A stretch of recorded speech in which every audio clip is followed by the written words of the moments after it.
Ah, Selamat pagi, adik-adik mahasiswa dan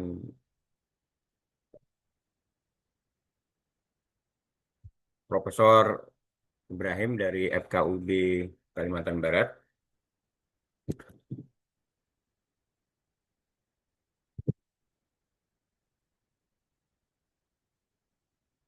Baiklah, pada pertemuan ini kita awali dengan sama-sama eh, mendengarkan dengan hikmat lagu Indonesia Raya.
Baik, terima kasih atas kehadiran Profesor Ibrahim, Ketua Forum Kerukunan Antar Umat Beragama Kalimantan Barat. Ya, insya Allah agenda kita ini akan berlangsung setiap tahun bersama mahasiswa baru Universitas Tanjung Pura dan juga mahasiswa dari universitas lainnya serta pelajar dan umum. Baik, Prof. Ibrahim, untuk mengefektifkan waktu, saya berikan waktu seluas-luasnya kepada Prof untuk memberikan kuliah umum kepada kita semuanya agar kita dapat memahami pentingnya merawat kerukunan beragama di Kalimantan Barat ini. Eh, Silakan kepada Profesor, waktu dan Zoom. Saya silakan.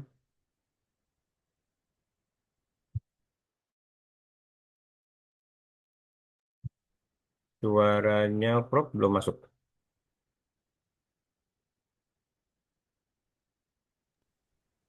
Halo, Pak Riyadi. Ya, ya, oke. Suara saya bisa didengar? Ya, Hmm. Halo, ya. Kalau ya, pakai headset mungkin itu ya, Prof ya. suara saya bisa didengar, Pak. Masih dengar ya, dengar. Dengar, oke ya. Nah, Sudah bisa lanjut, Pak ya. ya, Baik, terima kasih. Yang saya hormati Pak Riyadi Budiman. Terima kasih atas kesempatan yang diberikan untuk pertemuan kuliah umum hari ini. Assalamualaikum warahmatullahi wabarakatuh. Salam, Om Swastiastu, Namo Buddhaya, salam kebajikan, salam sejahtera, selamat pagi untuk kita semua. Pak Riyadi yang saya hormati, Ketua Pendikar Untan, kemudian para peserta kuliah umum hari ini, para adik-adik mahasiswaku semuanya dari manapun berada, semoga kita semua senantiasa dalam limpahan rahmat dan nikmat Allah Subhanahu wa Ta'ala, Tuhan yang Maha Kuasa, senantiasa dijaga kesehatan kita, dan dengan semua itu, mari kita banyak bersyukur atas segala rahmat dan nikmat Tuhan yang Maha Kuasa pada kita semua. Karena hanya dengan nikmat itulah kita bisa menjalani kehidupan kita dengan baik, menjalani seluruh aktivitas kita dengan baik. Dan pada hari yang berbahagia ini, pagi yang spesial ini, kita dipertemukan di ruang Zoom, ya, ruang webinar hari ini. Eh, Sekali lagi, terima kasih untuk kesempatan ini Pak Riyadi. Ini sesuatu yang luar biasa saya kira. Dan saya bisa bertemu dengan anak-anakku semuanya, adik-adikku semuanya, khususnya mahasiswa Untan ya. Mahasiswa Untan dari berbagai latar belakang. Saya melihat jumlah yang sudah 200-an hari ini bergabung di Zoom kita. Nah, pertama saya ingin menyampaikan bahwa komentar saya terhadap lagu Indonesia Raya yang di stansa tadi, ada berapa stansa itu. Ada salah satu stansa yang menarik, misalnya, marilah kita berjanji Indonesia selamanya atau Indonesia abadi. Ini sebuah ikrar yang luar biasa, stansa dari eh, Indonesia Raya yang membangun komitmen kita bersama untuk semua kita berjanji, apapun latar belakang kita, siapapun kita, apapun agama kita, dari daerah manapun kita, mari kita semua berjanji untuk selamanya Indonesia, atau kita berjanji Indonesia abadi. Artinya bahwa tidak ada perbedaan latar belakang apapun yang boleh menjadikan kita Indonesia bercerai-berai. Indonesia harus abadi dengan semua latar belakang kita, dengan semua agama yang kita miliki, dengan semua etnik kita, kita satu Indonesia abadi. Oke, itu komentar saya Pak Riyadi untuk tema di stansa Pancasila tadi, Indonesia Raya. Pak Riyadi, saya bisa share screen materi enggak? bisa dong. Coba co-host. Bisa ya? Udah jadikan co-host. Sudah ya? Oke, baik. Kalau gitu, saya coba share screen materi.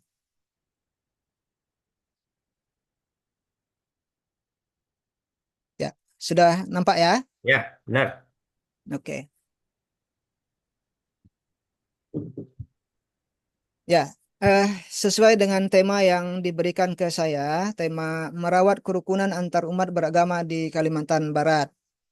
Nah, adik-adikku sekalian, para mahasiswaku sekalian yang saya banggakan, eh, kerukunan adalah harga mati yang harus kita jaga, harus kita rawat.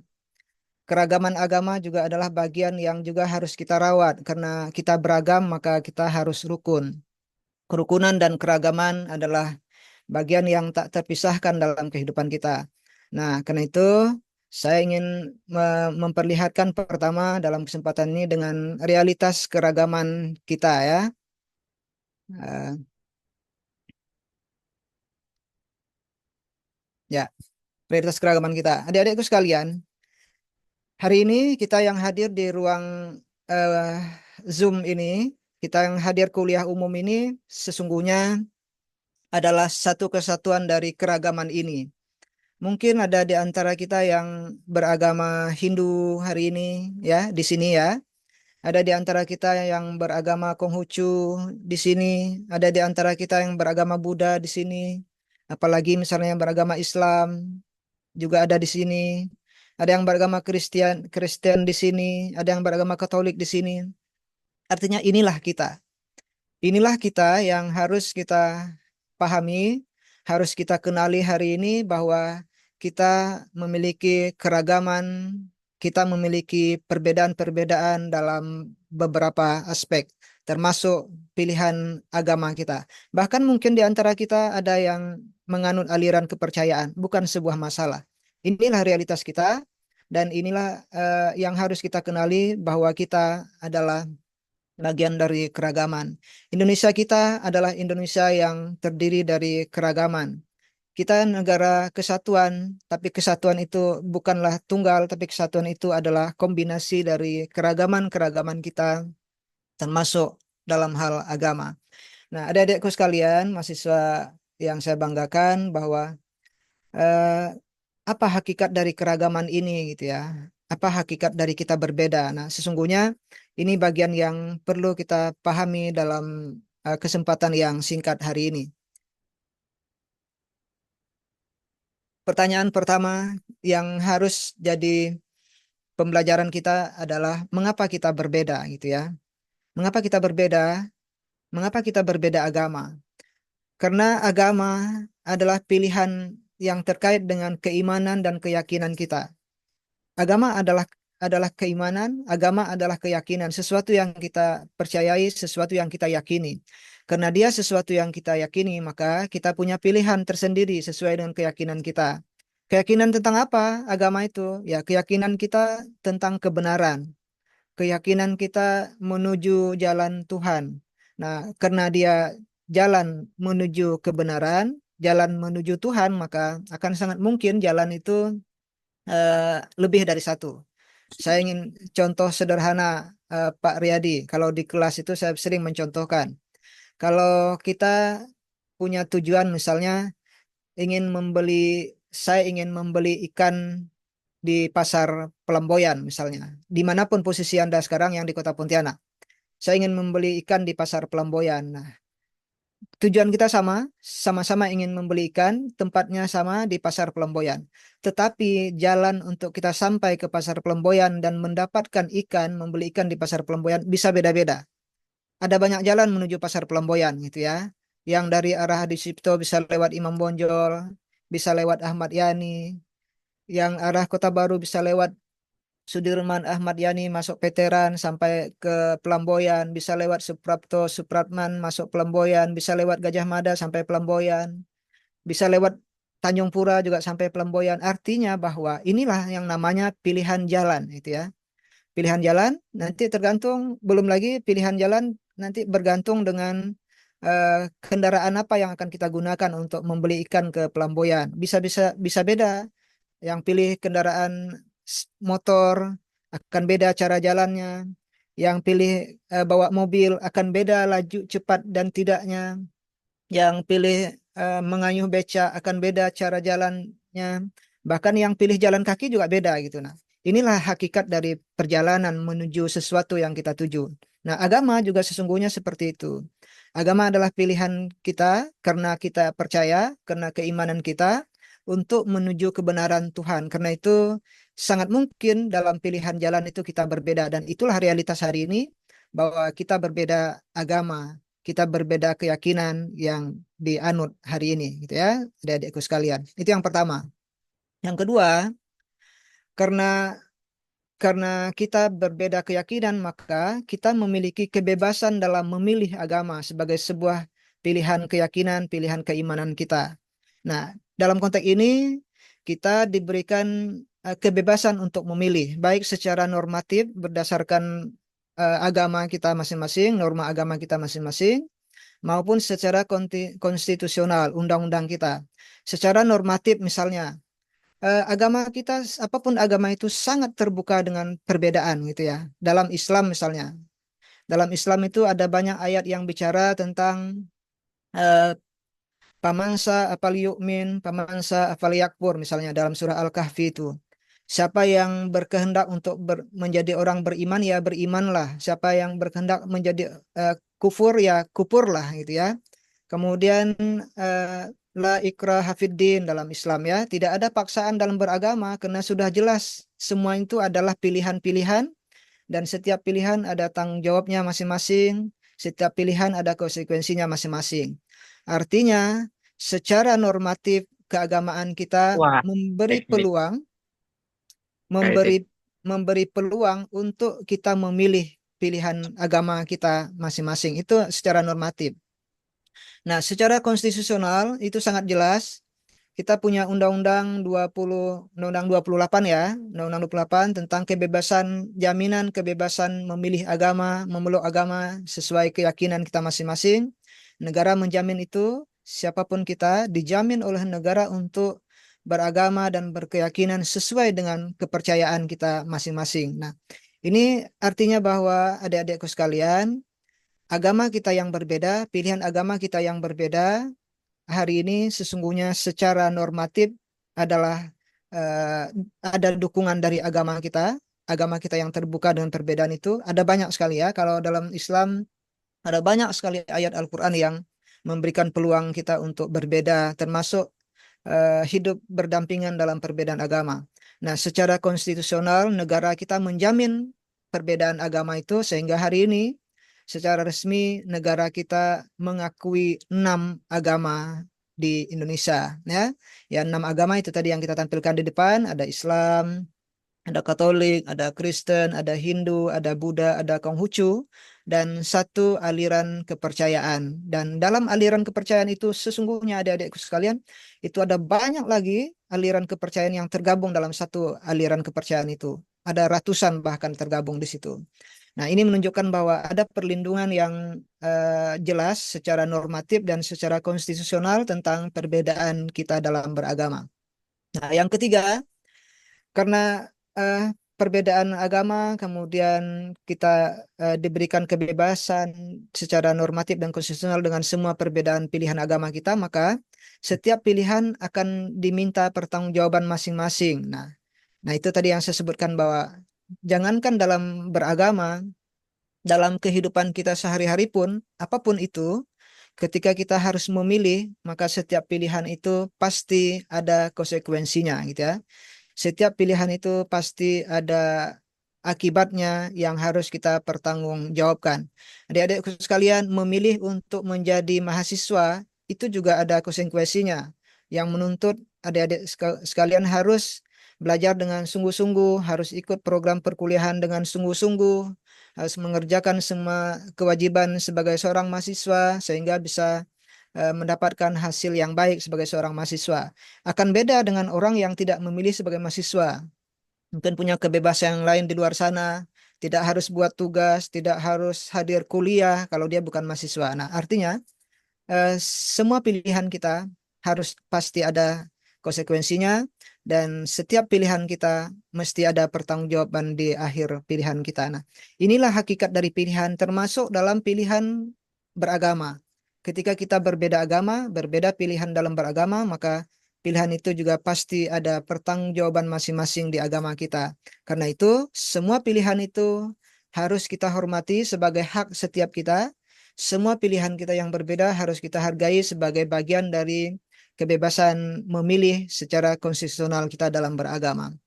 Nah, adik-adikku sekalian, para mahasiswa yang saya banggakan, disitulah pada akhirnya kita harus sadar untuk menempatkan bahwa sesungguhnya perbedaan kita adalah kehendak dari Tuhan yang Maha Kuasa, ya. Apapun perbedaan itu termasuk perbedaan agama.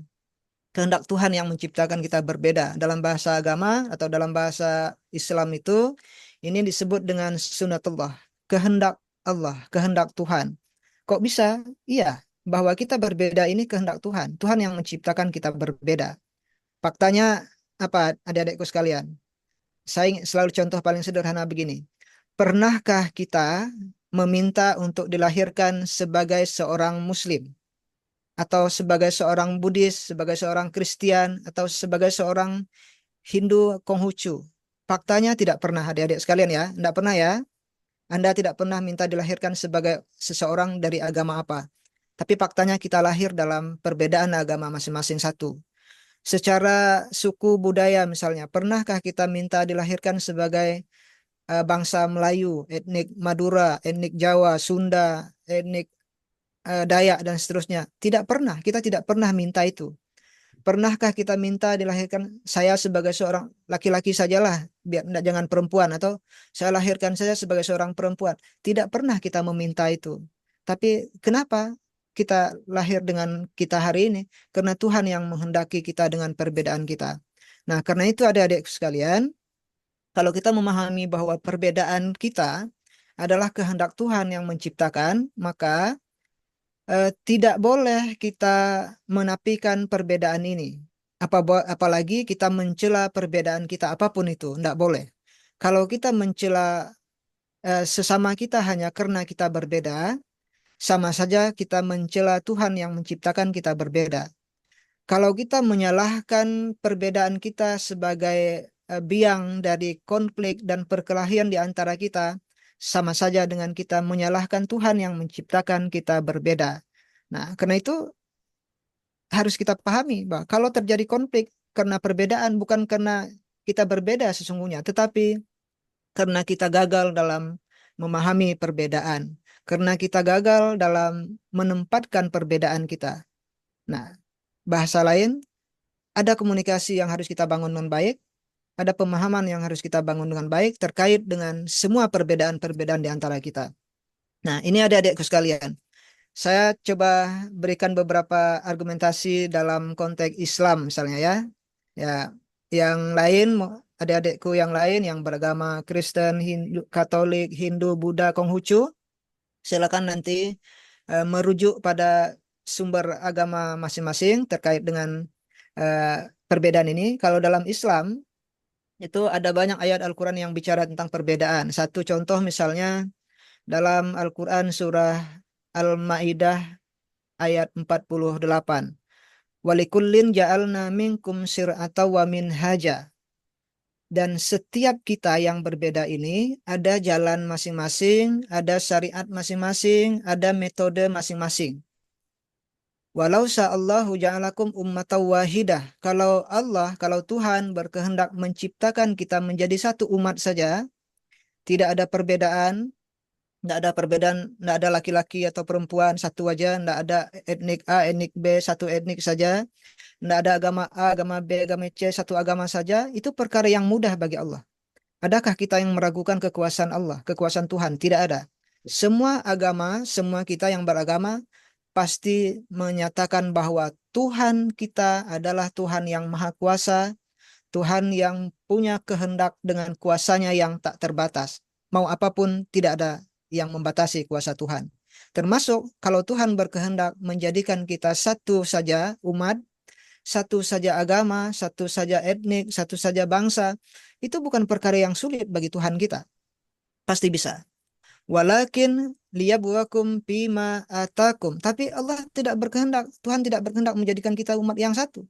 Justru Tuhan kita berkehendak menciptakan kita berbeda untuk menguji kita siapa di antara kita yang paling bisa berbuat baik menggunakan semua potensi yang Tuhan berikan pada kita.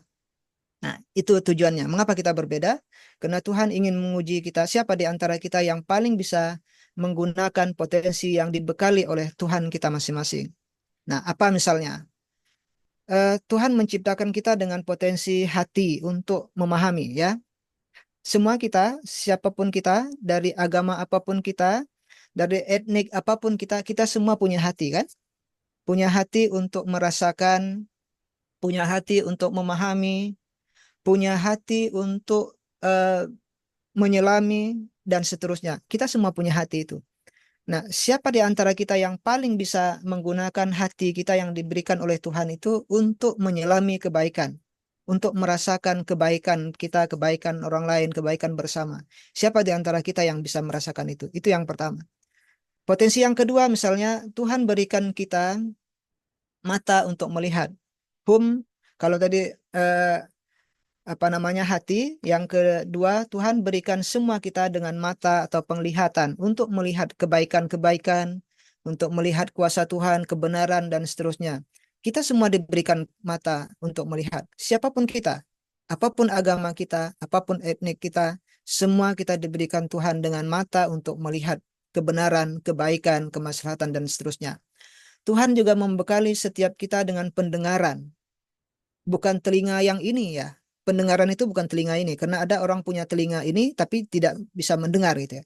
Pendengaran itu adalah potensi. Tuhan semua berikan kita potensi pendengaran untuk mendengarkan nasihat yang baik, mendengarkan pelajaran yang baik dan seterusnya. Siapa di antara kita yang berbeda ini bisa menggunakan potensi pendengaran kita untuk saling memberikan nasihat yang baik, kemudian belajar dengan mendengarkan nasihat yang baik. Nah, itu potensi. Paling tidak tiga itu potensi yang Tuhan berikan pada kita, siapapun kita, agama apapun kita. Nah, karena itu, pada akhirnya Tuhan juga akan menghukum kita karena kita gagal dalam menggunakan potensi itu. Kembali, eh, saya harus merujuk ke Islam. Yang lain silakan mengambil apa analoginya dalam sumber agama yang lain. Dalam Islam di Quran surah Al-A'raf 179 itu kan ada firman Allah di situ, walaqad zara'na li jahannama katsiran minal jinni wal insan. Dan sungguh banyak dari penghuni neraka itu adalah para jin dan manusia. Siapa mereka? Hum qulubul la yafqahuna biha. Mereka yang dibekali dengan hati tapi tidak pernah bisa digunakan dengan baik untuk memahami kebenaran. Tidak digunakan dengan baik untuk memahami kebaikan dan kemaslahatan. Hum a'yunul la yubsiruna biha. Mereka manusia yang dibekali dengan mata penglihatan tapi tak pernah digunakan untuk melihat kebaikan-kebaikan, untuk melihat kebenaran-kebenaran. Tidak pernah digunakan dengan benar. Hum azanu la yasma'una biha. Mereka yang diberikan telinga, pendengaran, tapi tidak pernah digunakan untuk mendengar nasihat yang baik, mendengar petuah yang baik, tidak pernah untuk saling menasihati dengan baik.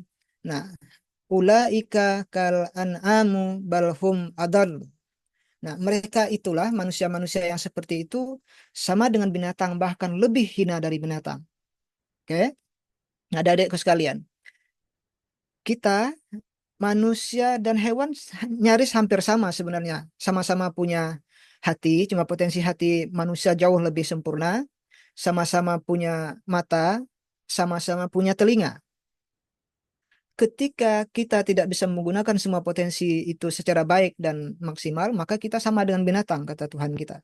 Bahkan kita lebih hina, lebih rendah dari binatang ternak. Nah, itulah orang yang akan dihukum nanti.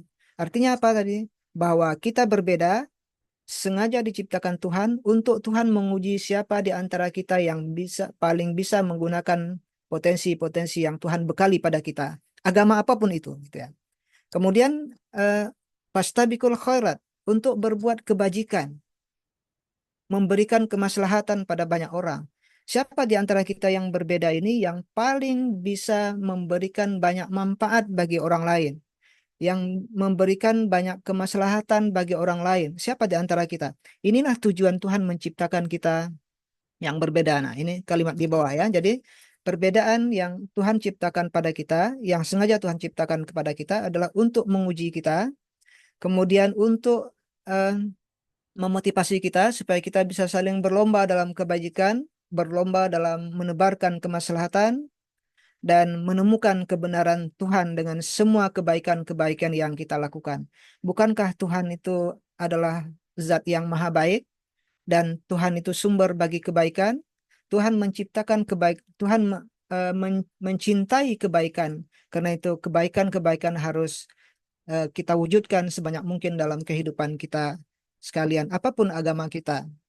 Nah, adik-adikku sekalian, ini kira-kira bagian pertama yang penting untuk kita pahami terkait dengan perbedaan kita, mengapa kita berbeda agama, dan itulah yang harus kita pahami bahwa kita berbeda agama adalah kehendak Tuhan untuk menguji kita, untuk memotivasi kita agar berlomba-lomba dalam berbuat kebajikan dan kemaslahatan sampai kita menemukan Tuhan yang maha baik itu dengan cara-cara yang baik, dengan kebiasaan yang baik kita.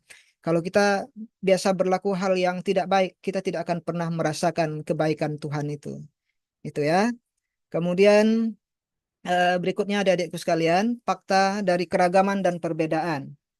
Nah, kita harus pahami konteks Indonesia dalam keragaman dan perbedaan kita. Ini ada data sederhana yang saya sempat tampilkan. Saya berikan sebuah gambaran eh, lambang love itu, ya, menunjukkan bahwa kita harus membangun kecintaan dengan Indonesia. Kita harus mendasari semua semua ini dengan kecintaan kita dengan daerah kita Kalimantan Barat yang harus kita rawat kerukunan.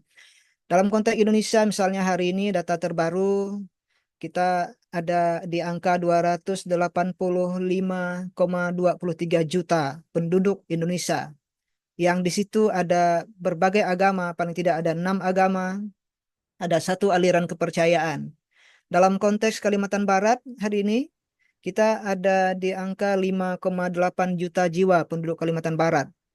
Di situ juga ada 6 agama dengan presentasi jumlah masing-masing. Semua agama ada di Kalimantan Barat, aliran kepercayaan ada di Kalimantan Barat. Ini menunjukkan keragaman kita hari ini.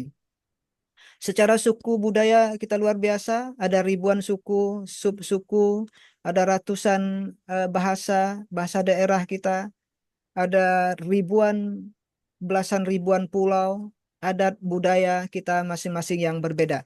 Inilah Indonesia, inilah kita.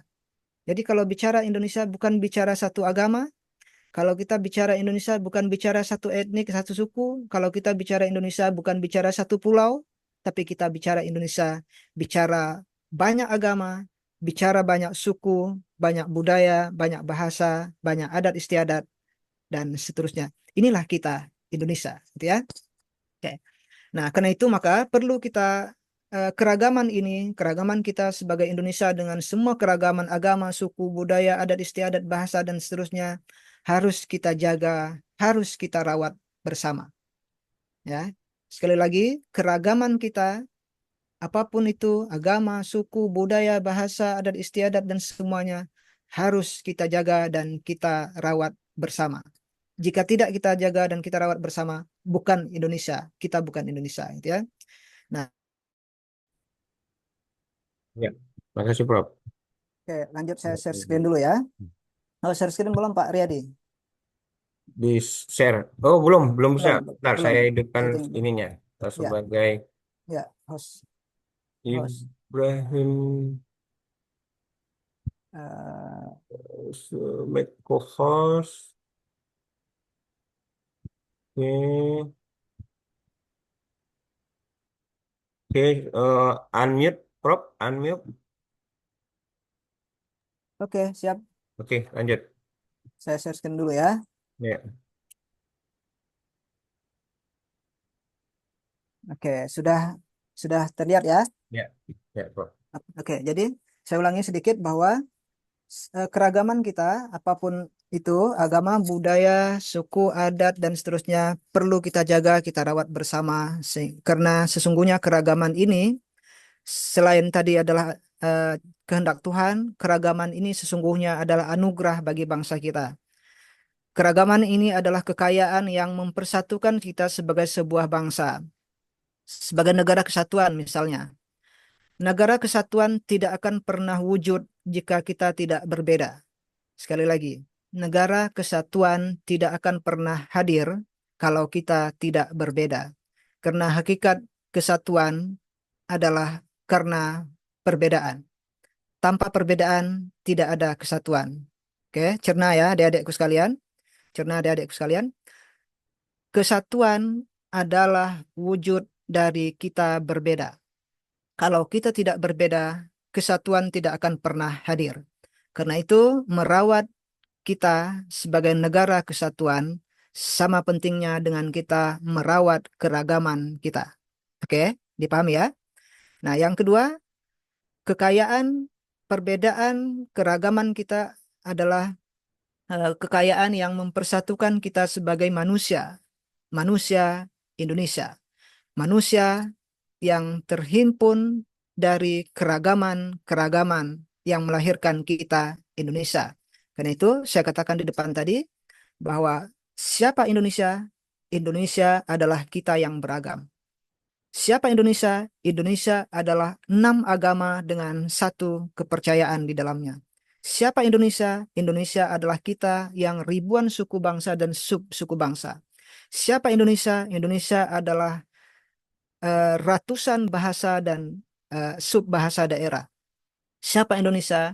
Indonesia adalah kita yang terdiri dari ribuan pulau adat istiadat yang hidup di negara kita. Inilah kita. Jadi keragaman dan perbedaan itu sesungguhnya adalah kekayaan, anugerah Tuhan bagi bangsa kita yang harus kita rawat, harus kita jaga bersama. Menjaga persatuan kita sama pentingnya dengan menjaga keragaman kita. Menjaga Indonesia, kemanusiaan Indonesia adalah menjaga semua kita yang beragam agama, bahasa, budaya, etnik, suku bangsa, dan seterusnya. Ya, adik-adikku sekalian, ini penting untuk kita pahami dalam konteks masyarakat kita yang beragam, yang plural, majemuk, seperti Indonesia dan Kalimantan Barat, untuk kita merawat kerukunan.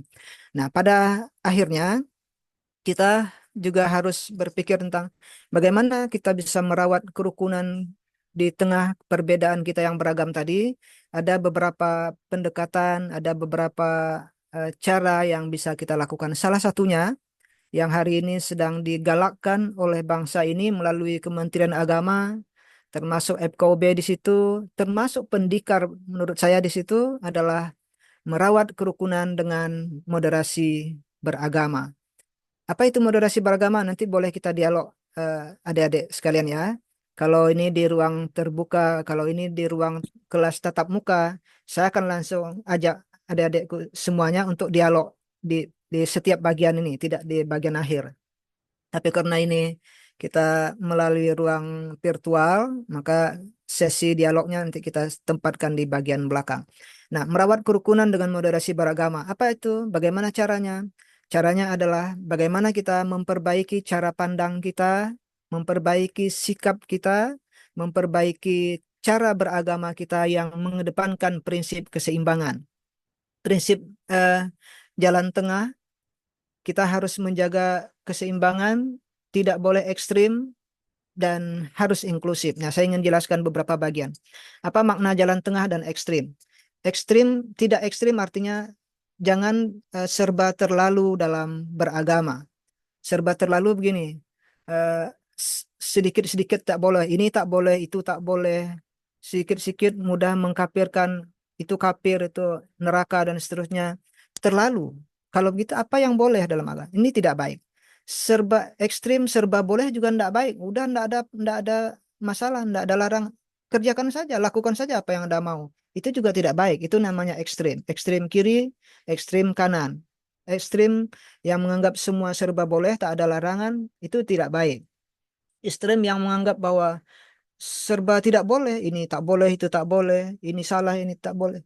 Itu juga tidak baik. Dalam beragama, kita harus seimbang bahwa dalam kita beragama apapun itu, pasti ada ketentuan yang mengatur kita bahwa ini boleh, yang ini baik, ini tidak boleh, ini tidak baik. Selalu agama mengatur dua hal itu secara baik, secara berimbang ya.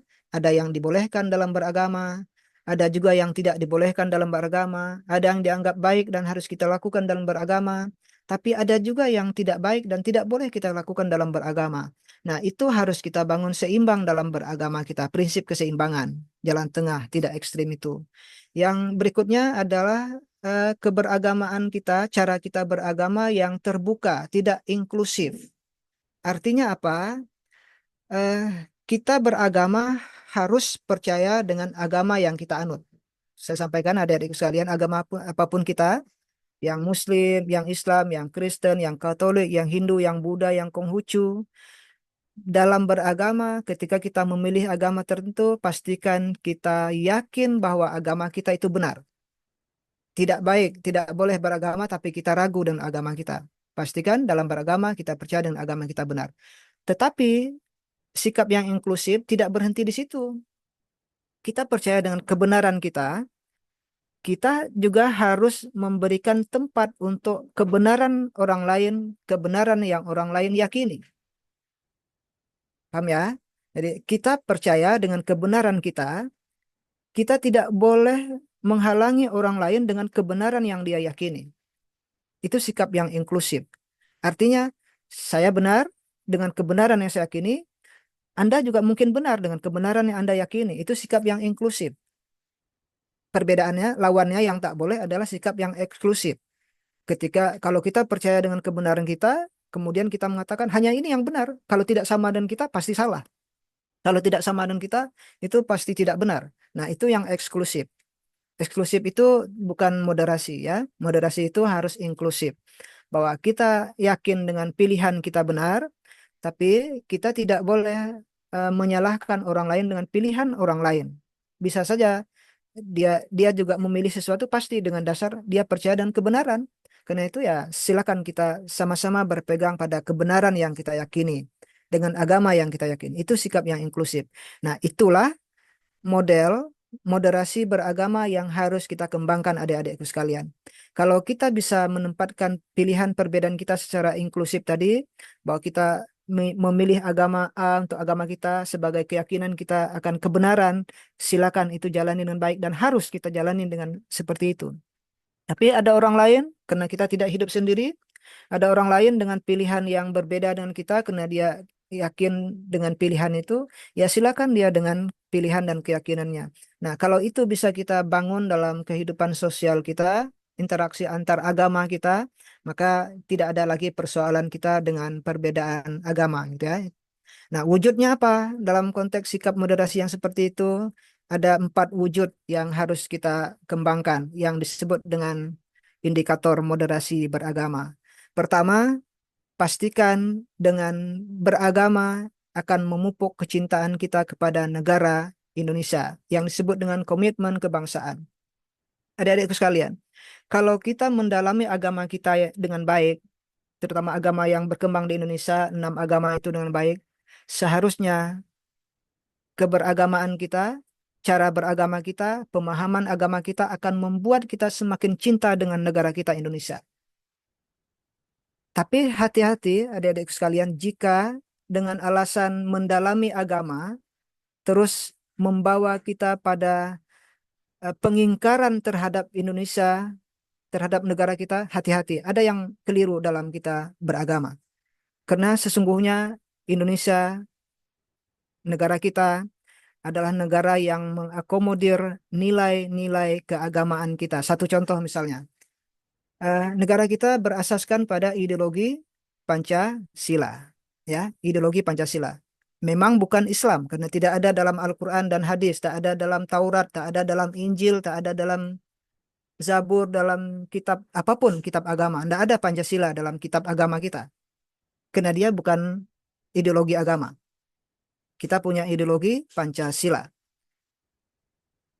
Kalau di ruang luar saya akan tanya satu persatu ya, tapi di sini tidak apa-apa nanti.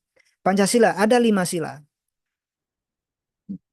Dia bukan agama karena tidak ada dalam teks agama kita, semua agama kita. Tetapi pertanyaannya, apakah atau adakah dari 5 sila atau salah satu dari 5 sila itu yang bertentangan dengan nilai agama kita? Pasti jawabannya tidak ada. Semua nilai dalam Pancasila, sila 1, sila 2, 3, 4, 5 itu tidak bertentangan dengan nilai agama kita. Bahkan, bahkan dengan sangat mudah kita menemukan argumentasi dasar nilai dari Pancasila dari agama kita masing-masing. Kalau dalam Islam misalnya, ya coba cari ayat apa yang bicara tentang ketuhanan yang Maha Esa. Sangat banyak ayat Al-Quran atau hadis bicara tentang kul huwallahu ahad dan seterusnya. Kalau bicara tentang, yuk kita cari dalam Islam kemanusiaan yang adil dan beradab, kita harus menjaga nilai-nilai kemanusiaan secara adil, secara beradab. Ada ayat Al-Quran hadis sangat banyak. Begitu seterusnya sampai sila kelima sangat banyak. Nah, kalau begitu, apakah masih layak untuk kita dukung sekelompok orang di sana, di luar sana, yang menganggap Pancasila itu sebagai tauhid kafir, bukan Islam? Tidak layak. Karena sesungguhnya nilai Pancasila itu adalah nilai agama kita. Pancasila itu adalah nilai-nilai Islam. Nah, hanya kemasannya yang beda, menyesuaikan konteks bangsa kita yang beragam tadi, yang bukan hanya Islam, tapi ada banyak agama. Karena itu Pancasila tidak bisa disebutkan, tidak bisa dijadikan ideologi keagamaan, tapi dia ideologi bernegara kita dengan Pancasila. Ya, dan Pancasila, saya selalu mengatakan bahwa Pancasila itu adalah implementasi agama dalam konteks Indonesia. Kalau umat Islam harus mengatakan bahwa Pancasila adalah implementasi Islam dalam konteks Indonesia. Sehingga semua kita, apapun agama kita, bisa menerima Pancasila sebagai ideologi bernegara kita. Nah, artinya dengan indikator pertama, semakin kita mendalami agama kita masing-masing, seharusnya akan membawa kita pada kecintaan kepada negara Indonesia, kecintaan kita kepada Pancasila, kecintaan kita pada undang-undang, kecintaan kita pada NKRI, kecintaan kita pada filosofi Bhinneka Tunggal Ika. Ini komitmen beragama, komitmen kebangsaan kita yang. Kedua, sikap moderasi beragama harus membawa kita untuk memperteguh sikap toleransi atas segala perbedaan, toleran. Tadi kita sudah bicara di depan bahwa perbedaan kita adalah anugerah, perbedaan di antara kita adalah diciptakan Tuhan. Karena itu kita tidak boleh menolak perbedaan. Kita tidak boleh menyalahkan kita yang berbeda ini. Tapi harus kita terima dengan lapang dada. Nah, bagian dari cara menerima perbedaan itu adalah dengan toleran. Toleransi, kita menerima perbedaan, menghargai perbedaan, kemudian rela hidup berdampingan dalam segala perbedaan kita. Itu yang kedua. Nah, kalau masih ada kita yang beragama yang katanya mendalami agama, tapi menjauhkan kita dari sikap toleran, menjauhkan kita dari sikap saling menerima, saling memahami perbedaan di antara kita, membuat kita semakin jauh dari sikap itu, maka ada yang keliru dalam beragama kita. Itu yang ditegakkan dalam moderasi. Yang ketiga, indikator moderasi beragama harus kita kedepankan adalah pastikan dengan beragama, semakin kita mendalami agama kita, semakin dekat kita dengan agama kita, semakin mengedepankan cara-cara dialogis dan komunikasi dalam penyelesaian persoalan. Interaksi sosial tidak akan pernah lepas dari masalah. Jangankan antar agama, jangankan antar etnik, antar pribadi saja kita punya banyak persoalan. Di rumah, kalau yang sudah berkeluarga, antara suami istri sering ada persoalan. Di rumah, antara saudara, kakak, adik, abang, adik, sering ada persoalan. Ya, pasti ada persoalan. Beda selera makan lah, beda pilihan baju lah, semua ada persoalan. Nah, tetapi jangan pernah menjadikan perbedaan kita, persoalan kita itu jangan pernah diselesaikan dengan pilihan cara-cara kekerasan. Tidak boleh. Itu yang diperhatikan moderasi beragama. Semua persoalan itu, apapun persoalan di antara kita, dalam interaksi sosial kita, lebih-lebih antar umat beragama kita, harus diselesaikan dengan cara-cara dialogis, cara-cara komunikasi untuk saling memahami, menemukan penyelesaian bersama. Jadi itu yang disebut dengan indikator anti kekerasan. Jangan menyelesaikan masalah itu dengan kekerasan, tapi bangun dengan dialog dan komunikasi. Nah, beragama kita harus mengarah ke situ. Dan yang keempat, indikator moderasi beragama yang harus kita kedepankan dalam merawat kerukunan adalah beragama yang senantiasa memperhatikan konteks lokal. Konteks lokal artinya apa? kita beragama bukan dalam ruang hampa. Kita beragama itu selalu sesuai dengan situasi kondisi kita, selalu sesuai dengan realitas kita. Agama itu adalah respon terhadap persoalan yang kita hadapi, bukan sesuatu yang ruang yang hampa dari nilai, bukan ruang hampa seperti hujan turun dari langit, bukan. Tapi agama merespon setiap persoalan. Nah, karena itu dalam beragama selalu dihubungkan dengan kontekstual kita. Contoh, contoh ya. Contoh dalam dalam Islam misalnya, sekali lagi saya contohkan dalam Islam. Dalam Islam kalau setiap kita Muslim itu wajib sholat misalnya ya. Kalau kita sedang sakit, kita tidak mampu berdiri sholat dengan cara sempurna berdiri, kita boleh sholat dengan cara duduk misalnya. Kalau duduk pun kita tidak mampu karena sakit, kita boleh sholat dengan berbaring. Kalau berbaring pun kita tak mampu membaca eh, bacaan-bacaan sholat sudah berbaring, kita boleh sholat dengan isyarat saja, bahkan sholat dengan hati. Nah, ini bagian dari konteks konteks ibadah, konteks beragama kita. Begitupun dalam kesemua aspek kita. Saya ingin mengatakan bahwa bagian dari memperhatikan konteks itu ketika kita beragama, sebut saja kita yang beragama Islam, yang beragama Kristen, beragama Katolik, beragama Hindu, Buddha, Konghucu, bahkan aliran kepercayaan dalam konteks Indonesia, maka beragamalah dengan cara beragamanya Indonesia. Beragamalah dengan pakaian agamanya orang Indonesia. Jangan kita pernah mengukur agama dengan orang di konteks luar sana. Jadilah Muslim-Muslim Indonesia, Muslim Nusantara dengan cara berpakaian Muslim kita Nusantara Indonesia.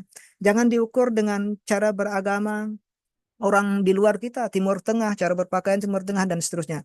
Sekali lagi itu bukan tidak salah, tapi cara mengukurnya, cara melihatnya yang keliru gitu ya.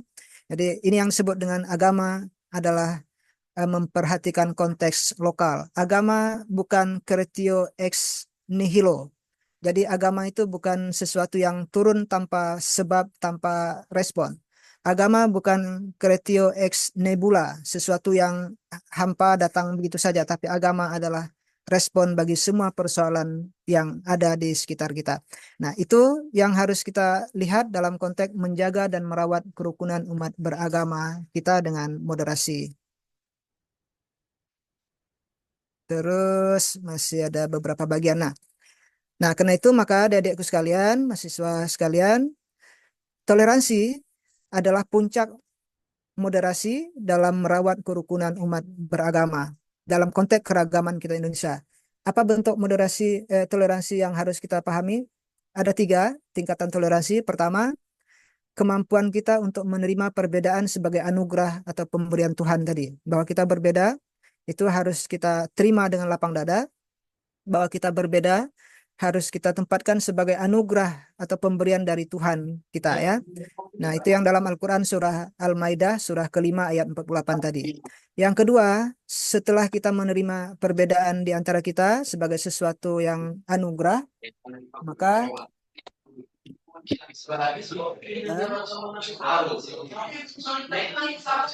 sebagai suatu anugerah, maka yang kedua, kita harus berupaya untuk saling menghargai, menghormati, dan memahami perbedaan. Nah, kalau dalam Islam itu ada di Quran surah Al-Hujarat 49 ayat 13. Mengapa harus dihargai, harus dihormati dan dipahami? Karena perbedaan tadi bahwa bisa supaya kita ketemu bahwa saya benar dengan pilihan saya, kita juga bisa memahami oh dia benar dengan pilihannya. Oh, apa yang dia lakukan itu juga benar dalam perspektifnya, dalam agamanya. Itu pentingnya untuk kita saling menghargai, memahami, dan menghormati perbedaan. Bahasa sederhana dalam disiplin saya, inilah yang disebut dengan komunikasi. Jadi kita harus selalu membangun komunikasi atas perbedaan kita.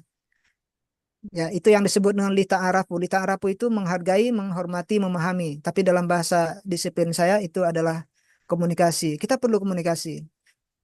Nah, tadi saya sebutkan, kalau kita tidak berbeda, apa yang perlu kita hargai? Kalau kita tidak berbeda, apa yang perlu kita hormati? Kalau kita tidak berbeda, apa yang perlu kita pahami? Apa yang perlu kita komunikasikan? Justru karena kita berbeda, maka komunikasi menjadi penting. Karena kita berbeda, saling menghormati, menghargai, memahami menjadi sesuatu yang penting untuk terus kita lakukan. Bagian dari toleransi, puncak moderasi itu. Nah, yang terakhir, puncak dari toleransi dan moderasi yang harus kita bangun adalah berlapang dada untuk hidup berdampingan dalam perbedaan. Kita bisa bersama dalam perbedaan, kita harus bisa bekerja sama dalam perbedaan, bahkan kita bisa bersahabat dengan perbedaan agama. Tidak ada masalah, tidak ada persoalan, kita hidup bersama. Inilah puncak dari toleransi. Kalau kita mengatakan, oh saya toleran, tapi kalau kita masih toleran hanya sebatas menerima perbedaan, belum. Oh saya toleran, tapi toleran kita baru sebatas menghargai, menghormati, masih belum sempurna. Kalau kita mengatakan bahwa saya toleran, puncak kita toleran adalah ketika kita bersedia berlapang dada untuk hidup berdampingan dalam perbedaan. Bersama, bekerja sama, bersahabat dengan perbedaan. Bertetangga beda agama, tidak ada masalah. Berteman, bersahabat, kita berbeda agama, tidak ada masalah. Semua tidak ada masalah dalam konteks. Inilah toleransi yang paling tinggi yang dalam Islam, dalam Al-Quran itu ada di Quran 109, Quran surah Al-Kafirun itu gitu ya. Ayuhal kafirun la a'budu ma ta'budun wa la antum abiduna ma a'bud, bahwa kamu tidak akan menyembah Tuhan yang aku sembah sebagaimana aku juga tidak akan menyembah Tuhan yang kamu sembah. Tidak apa-apa kita menyembah Tuhan masing-masing dengan pilihan kita masing-masing. Lakum dinukum waliyadin, ya biarkan kamu dengan pilihanmu, kamu dengan agamamu, saya dengan pilihan saya, agama saya. Toh kita bisa bisa berteman kok, kita bisa bersahabat, kita bisa bekerja sama. Nah, itu yang tingkat toleransi yang paling tinggi yang harus kita wujudkan dalam keragaman. Dalam konteks keindonesiaan, tingkat paling tinggi dalam toleransi kita adalah dalam filosofi Bhinneka Tunggal Ika, bahwa kita berbeda tapi kita satu. Kita satu dari kumpulan perbedaan-perbedaan kita. Nah, ini saya kira, dan terakhir, slide terakhir, toleransi beragama untuk kerukunan antar umat beragama. Pada hakikatnya beragama, siapapun kita yang beragama adalah karena kita percaya. Beragama adalah karena kita percaya dengan Tuhan. Beragama karena kita percaya dengan nilai-nilai kebaikan dalam agama kita masing-masing. Yang kedua, bahwa beragama itu adalah fitrah. Beragama adalah kehendak dalam batin kita semua sebagai umat manusia. Fitrah, semua kita punya potensi beragama. Contoh paling sederhana, ketika kita mengalami keterbatasan sebagai manusia, kita tidak mampu menyelesaikan persoalan sebagai manusia, semua kita akan selalu mengadu pada zat di luar kita. Itulah fitrah kita beragama, potensi beragama. Jadi beragama adalah kebutuhan kita sebagai manusia, siapapun itu. Kemudian karena kebutuhan kita dan pilihan kita, maka perbedaan jalan itu sangat mungkin dalam beragama kita, harus kita hargai. Kemudian tujuan kita beragama pasti sama, bahwa kita ingin meraih ridha Tuhan. Semua kita beragama pasti ingin meraih ridha Tuhan. Dan semua kita beragama adalah untuk mewujudkan kebaikan dan kebaikan. Baik kebaikan pada diri kita secara pribadi, kebaikan secara sosial, lebih-lebih kebaikan ibadah kita kepada Tuhan. Dan terakhir, disinilah munculnya toleransi beragama untuk mewujudkan kerukunan kita. Toleransi beragama ketika kita menerima, kita terimalah semua perbedaan itu dengan lapang dada. Kemudian setiap perbedaan mari kita pahami, kita hargai, kita hormati. Dan pada akhirnya marilah kita berdampingan dan berkolaborasi. Walaupun kita berbeda, marilah kita berdampingan dan berkolaborasi dengan semua perbedaan kita. Bukankah perbedaan yang menyempurnakan kita? Bukanlah perbedaan yang membuat kita menjadi kuat? Sebuah pelangi, testimoni terakhir Pak Riyadi, sebuah pelangi seringkali kita simbolkan sebagai keindahan. Ya, adik-adikku sekalian, seringkali kita simbolkan pelangi itu sebagai simbol keindahan. Mengapa pelangi itu indah? Karena pelangi kolaborasi dari berbagai warna. Kalau pelangi tiba-tiba muncul dengan satu warna, apakah kita akan masih mengatakan pelangi itu indah? Tidak, gitu. Jadi keindahan adalah kombinasi dari keragaman dan keragaman. Kesempurnaan hidup kita juga bagian dari keragaman. Inilah adik-adikku sekalian, para mahasiswaku sekalian, yang perlu kita pahami dalam konteks kita menjaga dan merawat kerukunan di Kalimantan Barat. Saya percaya jika kita semua, adik-adikku sekalian, para mahasiswaku sekalian, apapun agama kita, jika kita mampu memahami konteks keberagaman kita, keragaman agama kita dengan baik, dengan seperti ini, saya percaya kita semua akan mampu merawat Indonesia dan Kalimantan Barat untuk terus aman, adil, makmur, dan sentosa ke depan. Demikian saya kira kalau ada pertanyaan, ada diskusi dengan senang hati, kita bisa gunakan untuk diskusi setelahnya. Saya kira begitu Pak Riyadi, saya kembalikan Pak Riyadi. Ya, makasih Prof. Eh, saya juga ingin menambahkan sebentar. Coba saya share screen.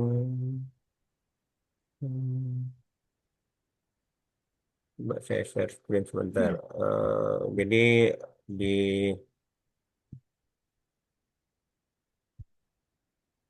sebentar,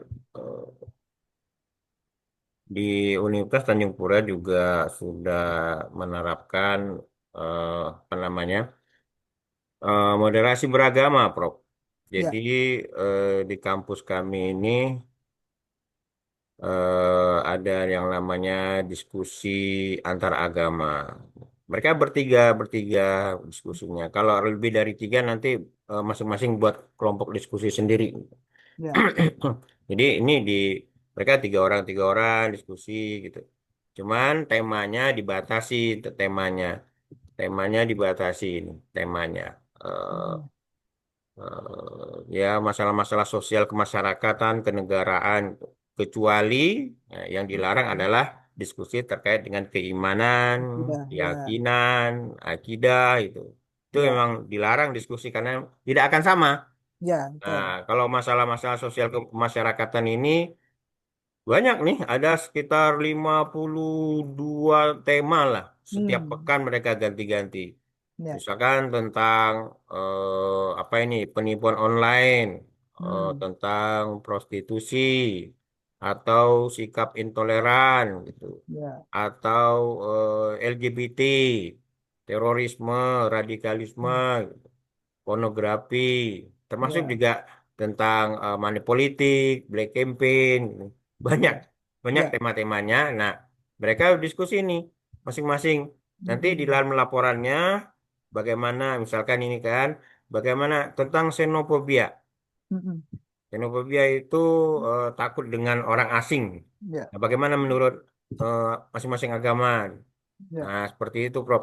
Jadi setiap mahasiswa ada sekitar 7.500 yang melaksanakannya. Mereka mencari mencari partnernya sendiri-sendiri lah. ya, Itu itu yang rutin dilakukan selama 6 bulan gitu kegiatan di program pendekar.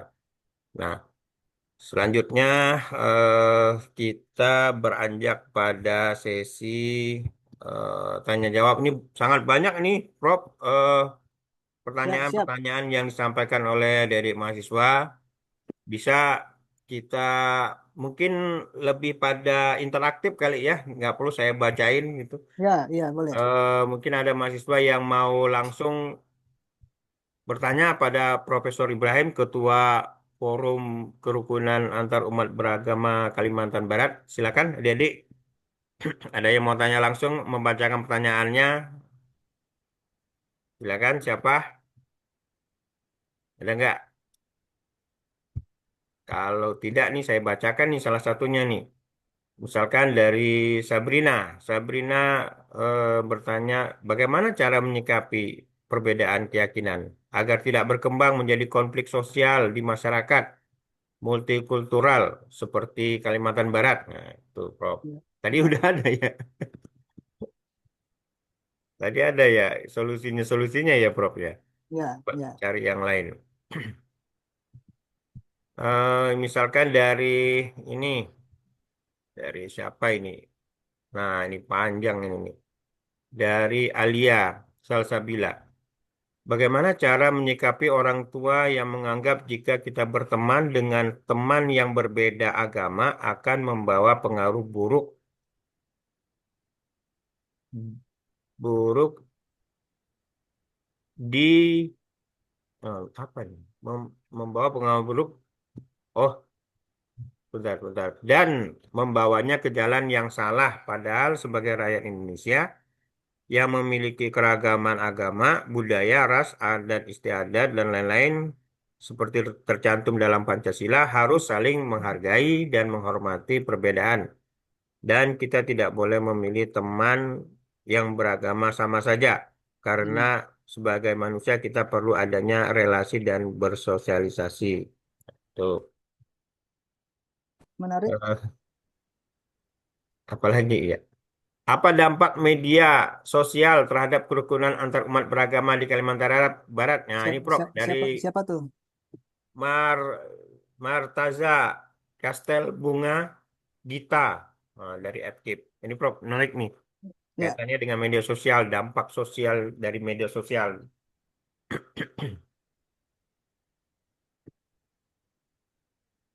Apa dampak media sosial terhadap kerukunan antar umat beragama? Ini Prof, tadi ya, kayaknya ya. belum saya simak ada Mm-mm. penjelasan terkait dengan pengaruh Ya, media sosial ya, terhadap dampak betul. kerukunan. Ya, oke. Sudah? Ya, Langsung ya. Silakan nanti Pak Riyadi inventarisir lagi yang menarik-menarik ya. Oke. Baik, prinsipnya saya kira saya tidak membaca secara langsung di chatting itu. Pasti saya kira semua komentar, semua pertanyaan itu menarik ya.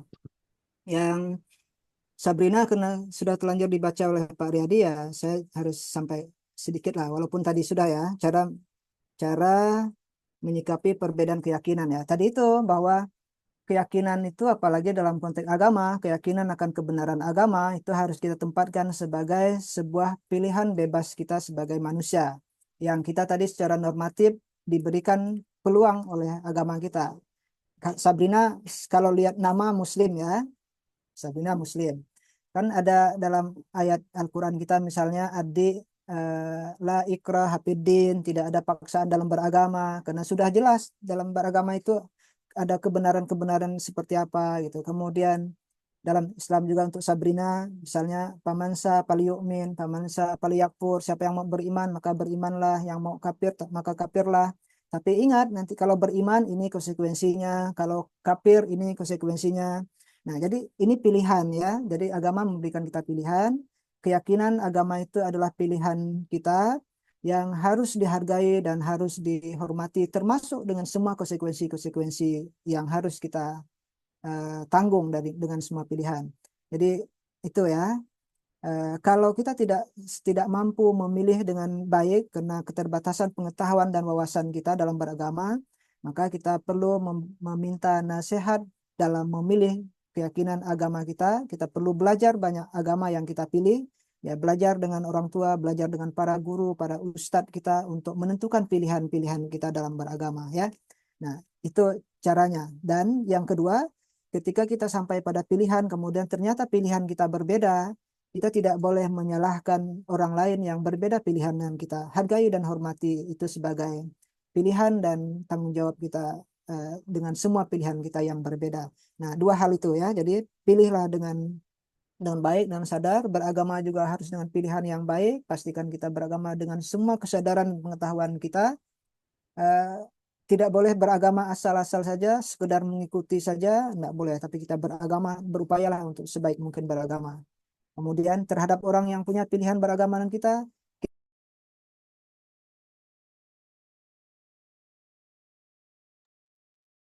sinyal Prof-nya hilang.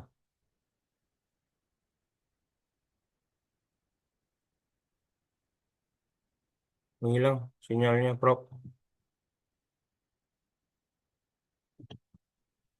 Tiba-tiba hilang. Mungkin kehabisan baterai kali ininya, Prof.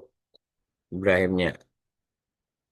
Jadi adik-adik, terkait dengan kuliah umum hari ini menggantikan pertemuan rutin Anda. Saya yakin Anda berada di kampung halaman semuanya. Jadi pertemuan online diganti dengan kuliah umum. Sedangkan untuk perhitungan DPNS, Anda dapat menggunakan grup chat yang ada di eh, keluarga masing-masing. Grup chat. Sekarang kalau nggak salah pertemuan ke 12 ya. Kalau 12 bagi 4 berarti DPNS 3. DPNS 3. Kita sedang masih menunggu Prof. Ibrahim join lagi. Dugaan saya baterainya habis.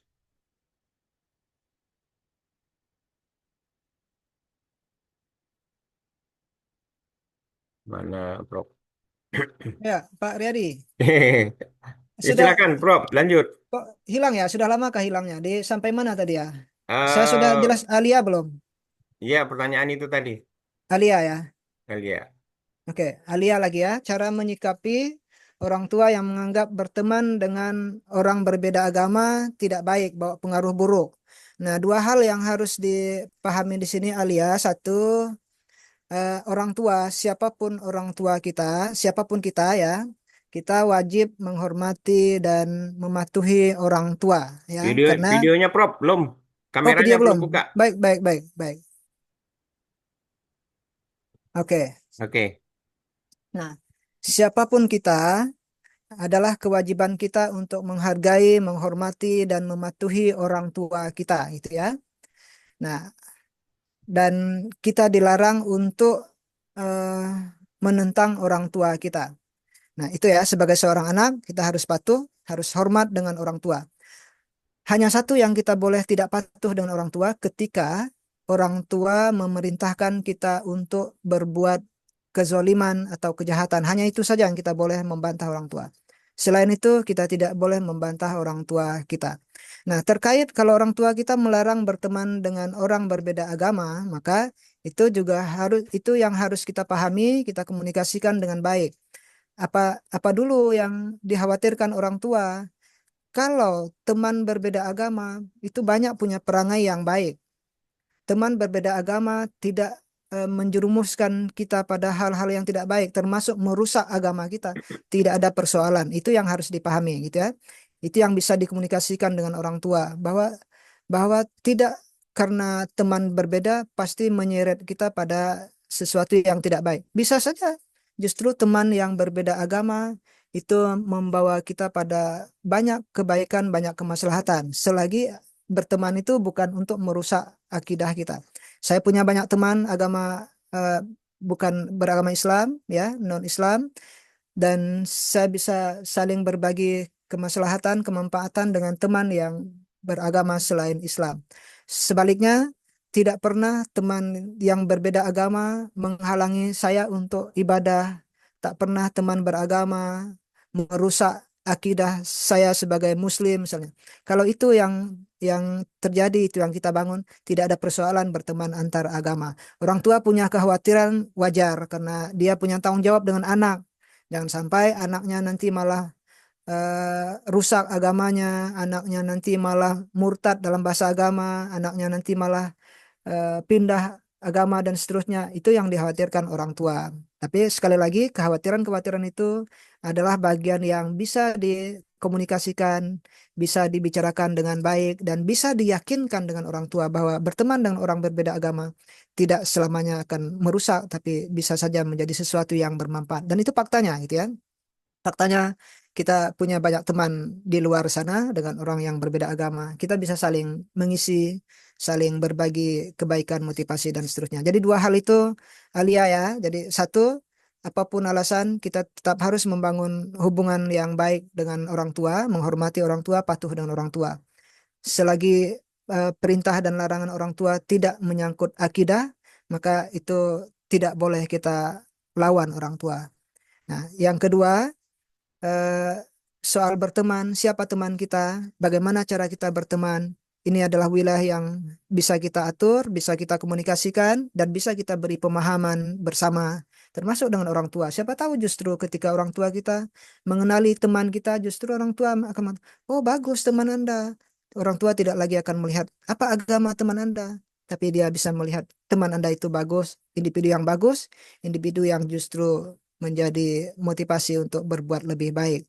Jadi kira-kira seperti itu ya. Tidak selamanya kita berteman merusak akidah teman, kan tidak begitu ya, Alia.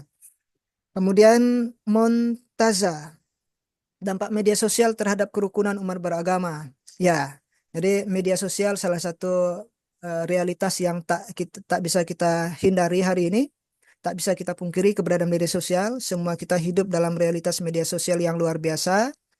Bahkan media sosial sekarang adalah bagian dari penjajah kita. Kenapa saya sebut penjajah? Karena tidak ada kita yang bisa melepaskan diri dari kehadiran media sosial. Dari buka mata, bangun tidur, sampai kita tidur lagi, ya media sosial adalah bagian dari realitas kita. Nah, bagaimana pengaruhnya terhadap kerukunan? Besar sekali. Karena media sosial itu bermuatan dengan berbagai informasi, komunikasi yang tidak semuanya eh, baik dalam tanda kutip ya, tidak semua baik dalam tanda kutip, karena di situ juga nanti bertebaran pesan-pesan yang provokatif, di situ nanti bertebaran pesan-pesan yang ekstremisme, di situ nanti bertebaran pesan-pesan yang yang eksklusif, di situ bertebaran pesan-pesan hoax dan seterusnya yang sangat mungkin dikonsumsi kita baik secara sadar ataupun tidak sadar. Nah, apalagi pada kita yang tidak memiliki bekal yang baik dalam konteks keragaman. Kita tidak memiliki pengetahuan yang baik dalam konteks eh, komunikasi antar agama, antar budaya. Kita yang tidak punya pengetahuan yang baik tentang toleransi dan seterusnya.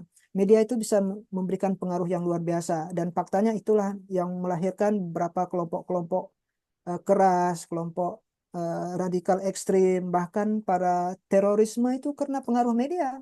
Karena dia belajar sendiri, dapat pesan sendiri, dia tidak mampu menyaring mana yang bagus, mana yang harus dia terima, mana yang sesungguhnya harus dia tolak karena tidak bagus, mana yang hoax, fitnah, dan seterusnya.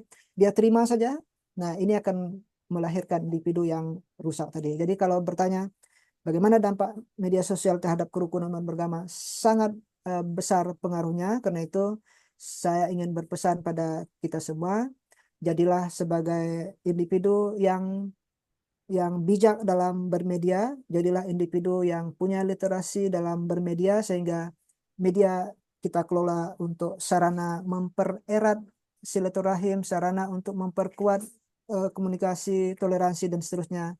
Bukan sebaliknya, sarana yang nanti bisa menebarkan hoax, fitnah, kemudian apalagi provokasi, perpecahan di antara kita ya.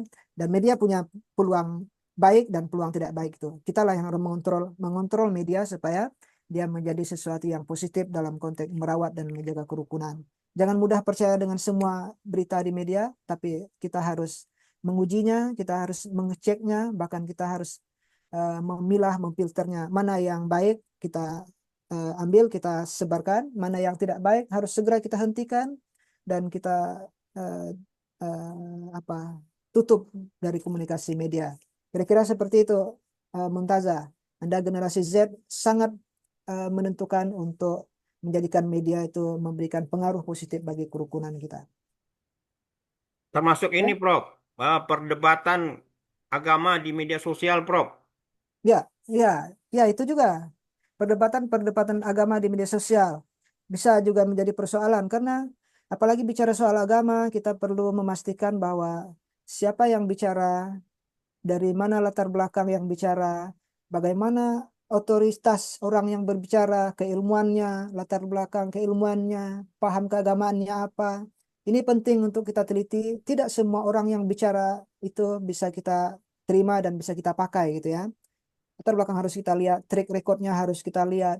Kalau orang orang yang track recordnya tidak baik, bicara agama baik, tidak harus kita pakai pengajaran agamanya, tapi kita harus melihat track record yang baik. Nah, kira-kira media sosial begitu, karena semua orang adalah produsen dan konsumen di media hari ini. Semua orang bukan hanya menjadi pembaca medsos, tapi semua orang bisa menjadi penulis, pembicara di medsos. Karena itu kita harus lebih selektif untuk melihat mana pembicaraan yang baik dari sumber yang baik yang bisa kita jadikan tauladan dan sikap hidup kita untuk dicontohi, dan mana juga yang pembicaraan tidak baik atau bahkan pembicaraan yang baik saja tapi dari sumber yang tidak baik, tidak otoritatif, tidak harus kita terima dalam sebuah media. Saya kira gitu Pak Riyadi, dan banyak contoh memang kasus-kasus kita menjadi persoalan memicu konflik itu memang dari media lebih banyak gitu ya. Media yang membuat sesuatu jadi panas, jadi konflik di luar gitu ya. Oke. Iya, Prof. Juga di kami juga ada kewajiban kepada mahasiswa untuk membaca kitab sucinya masing-masing, gitu ya. Tentu Ya. yang menggunakan bahasa Indonesia. Nah, Mm-mm. mereka juga diwajibkan untuk apa ya, mengambil mengambil mengutip gitu ya, mengutip dari Mm-mm. ayat-ayat kitab suci masing-masing itu dan Ya, diupload ke media sosial. Tentu ayat-ayat yang menarik gitu. ya, Itu ya. sehingga pesan-pesan agama itu memang nyampe di media Ya, sosialnya masing-masing gitu kan. ya. Nah, itu salah satu juga kegiatan mahasiswa. Mm-mm. Gini, Mm-mm. saya mau nanya, Prof, karena kan Profesor adalah ketua Forum Kerukunan Antar Umat Beragama ya. Ya. Tentu banyak sekali tugas ataupun pengalaman ataupun katakanlah kasus-kasus yang terjadi. Saya membaca di chat-chat mahasiswa ini mereka bertanya Mm-mm. tentang Mm-mm. permasalahan-permasalahan yang muncul di masyarakat, terutama di Kalimantan Barat ini, Prof. Entah Ya, itu terkait dengan penolakan suatu ulama mm, atau suatu ya. tokoh masyarakat atau penolakan pembangunan rumah ibadah, gitu, Prof. Mm-mm. Ya, Terus memang kita rawan sekali ya, eh, ya. karena kita sangat beragam. Jadi Mm-mm. memang ada pihak-pihak tertentu yang ingin ya memanfaatkan situasi untuk memecah belah Mm-mm. kita. Itu Mm-mm. bagaimana, Ya, Prof? ya, Mohon baik. ininya arahan ataupun nasihat kepada kami. Oke, baik. Terima kasih Pak Riyadi. Saya respon dari eh, pengalaman tadi ya soal mahasiswa yang Pak Riyadi tugaskan untuk mengambil nilai-nilai tertentu dalam agama masing-masing, ya, kemudian di-sharingkan. Nah, sangat bagus saya kira itu pengalaman yang bagus dan mesti harus terus dilakukan. Saya beri contoh misalnya kalau di FKUB itu eh, kami kami menerbitkan di tahun 2024 kemarin ada satu buku yang diberi judul Kerukunan dalam Perspektif Agama-Agama. Nah, artinya mari kita semua agama menginventarisir nilai-nilai kerukunan atau nilai-nilai normatif agama yang bicara tentang kerukunan, kewajiban menjaga kerukunan, inspirasi untuk kita membangun kerukunan itu diinventarisir dari semua agama. Nah, maka lahir buku 2024 Kerukunan dalam Perspektif Agama-Agama gitu ya. Nah, penting saya kira semua agama dalam banyak konteks apapun temanya nanti kita ambil dari semua agama kita satukan. Termasuk misalnya nilai keselamatan.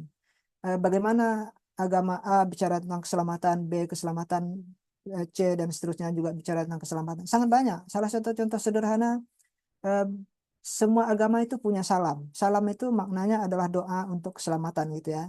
Islam punya salam, Assalamualaikum warahmatullahi wabarakatuh. Keselamatan atasmu, Assalamualaikum warahmatullahi wabarakatuh. Dan rahmat Allah serta keberkahan Allah untuk kamu semuanya. Kan itu doa dalam salamnya Islam.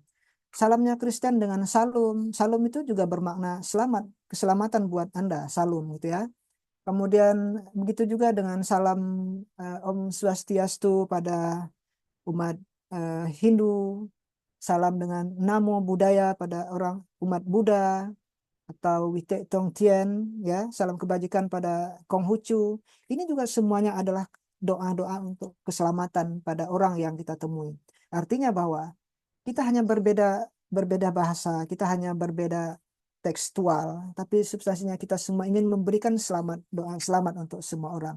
Nah, itu yang begitu yang harus lebih banyak kita kembangkan. Nah, terkait dengan permasalahan keagamaan ya konteks Kalimantan Barat ya. Tadi disebutkan betul ada beberapa kasus yang sering kita dengar. Satu, penolakan terhadap tokoh agama tertentu. Nah, saya kira ini juga harus dipahami, penolakan terhadap tokoh agama tertentu bukanlah penolakan terhadap agamanya, tapi penolakan terhadap trik record dan latar belakang tokohnya. Itu yang terjadi dan harus kita pahami. Saya percaya apapun apapun bentuknya, apapun contohnya, penolakan terhadap tokoh agama yang pernah ada di Kalimantan Barat bukan penolakan karena dia beragama A, tapi penolakan karena trik recordnya yang dianggap tidak baik. Ya, nah karena itu yang saya sebutkan di awal tadi, bahwa dalam bermedia sosial atau komunikasi antar agama pun kita juga harus memperlihatkan dua hal. Satu, pesan kebaikan yang disampaikan. Yang kedua, trik record orang yang menyampaikan. Itu bagian yang tak terpisahkan dalam sebuah pesan keagamaan. Nah, jadi karena itu maka komunikasi harus tetap dibangun, dialog harus tetap dibangun terhadap tindakan-tindakan itu, dan pada akhirnya Alhamdulillah, puji Tuhan, puji syukur pada Tuhan, semua persoalan-persoalan itu bisa diselesaikan dengan dialog yang baik, tidak pernah sampai ke konflik antar agama. Nah, termasuk yang paling santer lagi selain penolakan tokoh agama, ada beberapa kasus saya kira kemarin adalah penolakan pendirian rumah ibadah, pendirian rumah ibadah. Nah, ini juga saya kira bukan penolakan terhadap agama tertentu, bukan penolakan terhadap rumah ibadah tertentu, tapi pemahaman terhadap regulasi pendirian rumah ibadah yang harus dikedepankan. Ya, kalau dalam di FKUB itu kan eh, rekomendasi mendirikan rumah ibadah itu ada di tugas yang kelima dari FKUB Kabupaten dan Kota. Kalau provinsi tidak ada tugas itu, Pak Riyadi. Provinsi tidak ada tugas merekomendasikan pendirian rumah ibadah. Itu ada tugas itu ada di FKUB Kabupaten dan FKUB Kota. Nah, yang menjadi persoalan selama ini adalah terkait pada pemenuhan syarat administrasi pendirian rumah ibadah dalam PBM nomor 9 dan nomor 8 2006 tentang FKUB. Itu disebutkan pendirian rumah ibadah harus memenuhi syarat 90-60. 90 dari persetujuan pengusul agama tertentu, agama yang mendirikan rumah ibadah. 60 adalah syarat persetujuan dari warga di sekitarnya. Nah, itu secara administratif. Nah, tapi dalam prakteknya seringkali satu syarat administratif itu tidak dipahami dengan baik. Yang kedua, ketika syarat administratif itu tidak dipenuhi, tidak terbangunnya komunikasi yang baik, komunikasi yang intens di wilayah di mana rumah ibadah itu akan dibangun. Kalau ada komunikasi yang baik dibangun, ini yang selalu biasa kita fasilitasi, dibangun komunikasi yang baik, justru syarat administratif itu bisa diabaikan. Di banyak tempat di Ketapang pernah di fasilitasi kita seperti itu, di banyak tempat terakhir kemarin di Kuburaya misalnya, dan banyak tempat di Indonesia justru eh, tidak secara administratif itu bisa diabaikan ketika semua masyarakat di setempat bersepakat dengan rumah ibadah itu bisa dibangun. Bahkan bukan sekedar izin yang diberikan oleh masyarakat. Justru masyarakat bisa terlibat dalam gotong royong dalam membangun rumah ibadah. Ini sesuatu yang luar biasa, kearifan yang luar biasa, Pak Riyadi. Katakannya mendirikan masjid di lingkungan itu yang bekerja mensupport anggaran, bekerja bukan hanya umat muslim tapi umat non muslim sekitar itu bisa membantunya dengan senang hati, atau sebaliknya mendirikan gereja di situ ada masyarakat muslim karena komunikasi telah terbangun dengan baik, saling pemahaman terbangun dengan baik. Bukan hanya izin yang diberikan, tapi justru bantuan tenaga, bantuan dana, dan seterusnya juga diberikan. Nah, inilah yang harus kita kedepankan, dan inilah yang terus kita kedepankan dalam konteks rumah ibadah, dalam konteks keragaman agama, dan mendidikan rumah ibadah kita hari ini. Dan pada akhirnya, umat kita harus dipahamkan pada sebuah prinsip bahwa semakin kita dekat dengan agama, nah itu tadi konsep moderasi, semakin kita dekat dengan agama, maka sebenarnya seharusnya membawa kita semakin baik dengan semua orang, termasuk orang dengan agama yang berbeda. Kalau begitu, kenapa kita harus takut dengan orang yang taat dengan ibadah agamanya? Justru kita harus dorong, yuk semua umat beragama, kita menjadi agamawan yang taat dengan ibadah kita masing-masing. Dengan begitu kita bisa menjadi individu beragama yang bisa berbuat baik pada semua orang. Nah, kira-kira itu Pak Riyadi, dan begitu cara kita melakukan penyelesaian terhadap beberapa persoalan itu, komunikasi dibangun dengan baik, ada kearifan-kearifan lokal yang harus dibangun dengan baik, komunikasi yang harus dibangun dengan baik, sehingga yang terjadi nanti bukan hanya soal pemenuhan syarat administratif dalam PBM, tapi justru akan terbangun nanti kebersamaan dalam sebuah masyarakat bisa saling bantu, saling tolong, saling mensupport bagi kehadiran rumah ibadah masing-masing, sehingga terciptalah nanti masyarakat yang taat agama dan masyarakat yang toleran dan harmoni antar agama. Gitu saya kira Pak Riyadi. Iya, makasih Prof. Lumayan sudah 1,5 jam kita Ya, berdiskusi, mendengarkan materi dari Profesor Ibrahim, dari beliau Ketua Forum Kerukunan Antar Umat Beragama. Acara kita ini hasil kerjasama dari, kebetulan saya juga di Majelis Ulama Indonesia sebagai Ketua Komisi Hubungan Antar beragama. Umat Beragama. Jadi memang Ya, klop, eh, ya, cocok lah kita ya, bertiga ini melakukan kolaborasi untuk pencerahan ya kepada ya, masyarakat, khususnya pada mahasiswa. siap. Nah, harapan saya ini kegiatan kita ini bisa terus setiap tahun kita adakan gitu agar mahasiswa-mahasiswa ini kan calon pemimpin-pemimpin di masyarakatnya sendiri, di kampungnya atau simpul-simpul masyarakat. Ya, Nah, dengan adanya moderasi dalam beragama gitu ya, saling memahami, bertoleransi, saling menghormati pilihan masing-masing gitu ya. Jadi eh, juga menghilangkan stigma-stigma negatif atau kecurigaan-kecurigaan antar sesama. Karena kan kalau kita apa ya tidak tidak melakukan diskusi tentang bagaimana sudut pandang masing-masing agama, kita akan saling curiga. Nah, ya, mudah-mudahan kami di Tanjung Pura sudah menerapkan. Jadi kami memang sudah membiasakan pada mahasiswa untuk saling berdiskusi tentang suatu tema-tema tertentu menurut sudut pandang masing-masing gitu ya. Nah, sehingga oh seperti itu ya, oh, seperti itu. Wah, sama lah gitu kan. Jadi ya. tidak ada perbedaan-perbedaan yang harus ditakut-takuti gitu atau yang dicurigai gitu. Nah, itu harapannya eh, program pendidikan karakter Pancasila di Universitas Tanjung Pura. Eh mungkin udah waktunya Prof kita mengakhiri kegiatan kita. Oke, Oke. Ada yang ini apa closing, terakhir biasanya closing ya. Ya, closing statement dari Profesor Ibrahim sebagai narasumber. baik. Baik, pertama saya sekali lagi ucapkan terima kasih yang setinggi-tingginya pada Pak Riyadi selaku koordinator atau apalah namanya Jabatan Ketua Pendidikan Untan. Ini program yang luar biasa. Kalau saya diajak kolaborasi dalam program ini sungguh sesuatu yang menyenangkan, bahkan perlu kita ikat dengan MOU atau apapun namanya barangkali ke depan Pak Riyadi. Karena ini sinergi sekali dengan program FKUB dalam menjaga dan merawat kerukunan antar umat beragama.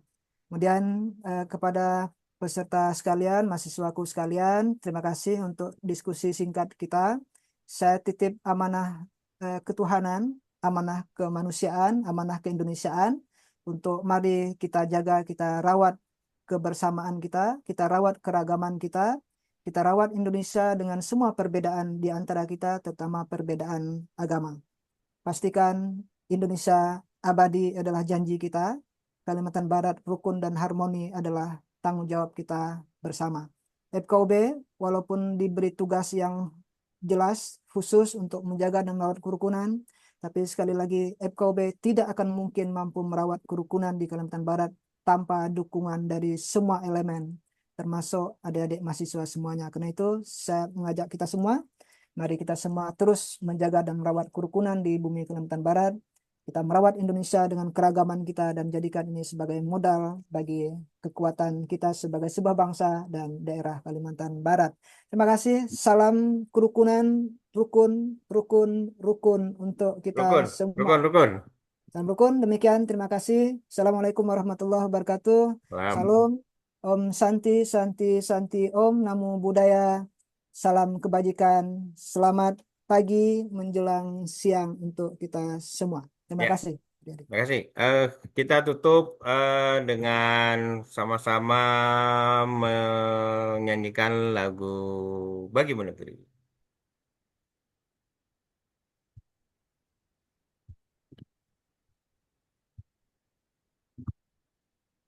Bentar, mana tadi dia?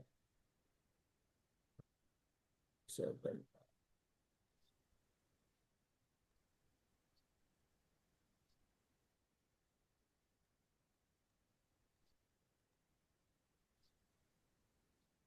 Hmm,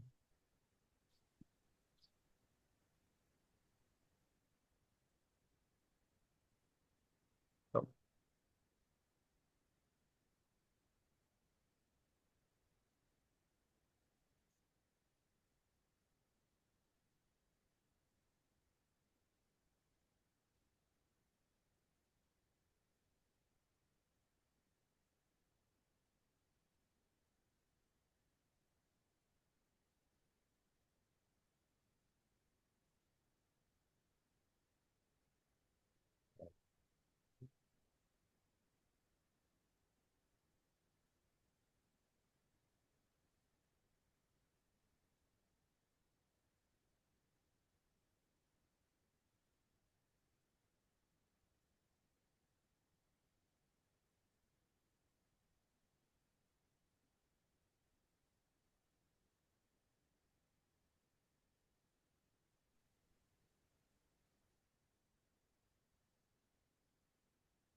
Baik semuanya, terima kasih atas materi dari Prof.